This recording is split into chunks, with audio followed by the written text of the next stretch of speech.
So it's the 27th of March 2023, and yesterday Waves announced their Creative Access subscription plan. Is this an early April Fool's, or have they simply lost the plot? So let's get a couple of things right out there in the open. I like Waves plugins. I use them a lot.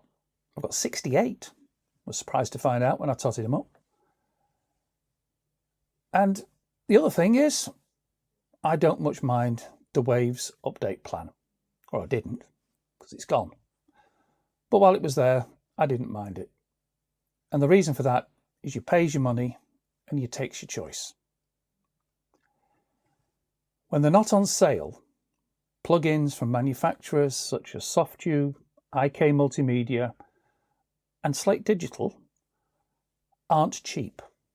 Going rate for one of Slate Digital's plugins, which you can still buy a lifetime license for, is about £150, dollars, whatever, 150 something. Or you can go down Slate's all access route. Waves was always different. The buy-in was cheap. Pretty much $30, $40, whatever their sale at the time was asking. Their introductory offer, call it what you will. But you always knew that after 12 months, if you wanted an update beyond those first 12 months, then you would have to pay an update fee. And I didn't mind that because that was the deal. Going in, that was the deal. Now, when Slate went all access, they decided that lifetime licenses, such as the ones I'd already bought, they would honour. I don't have the Slate all access subscription. Well, not anymore. I kicked it into touch back end of 2022 because I didn't think it represented value for money for me. Might do for you, but it didn't for me. But I have my legacy plugins that I paid for before the all access pass, and they still work fine, and I can still download the installers from the Slate Digital website. The difference with Waves Creative Access is that those updates are not available.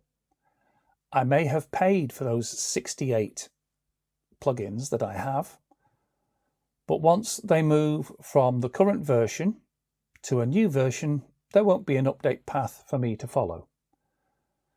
Now, back end of last year, because I'm anticipating moving to a new computer and therefore a new operating system, as it turns out, but more of that in a future video,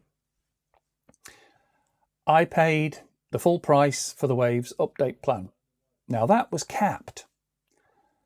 And it wasn't cheap, but it's cheaper than the full price of the higher band of the Waves Creative Access subscription.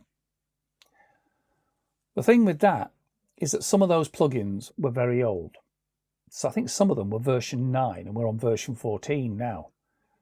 But they still worked. But I wanted to future-proof my investment, so I paid what was required and got them updated.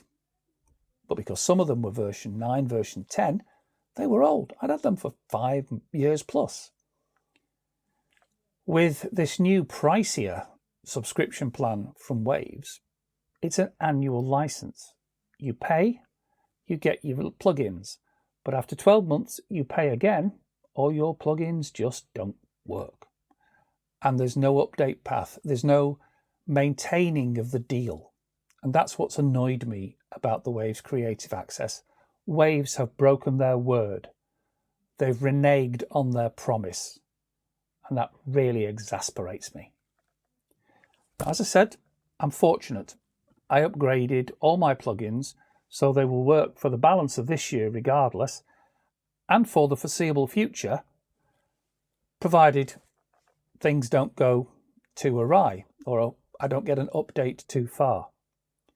But then at that point, I have to decide if I want to pay through the nose for 220 plugins in order to get the 68 that I have and that I want to work. In other words, I have to pay an annual fee for 152 plugins I don't want and don't need and have turned down the opportunity to buy in the past in order to maintain my investment.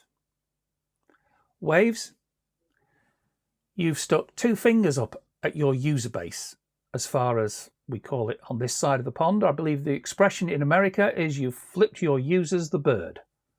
Shame on you.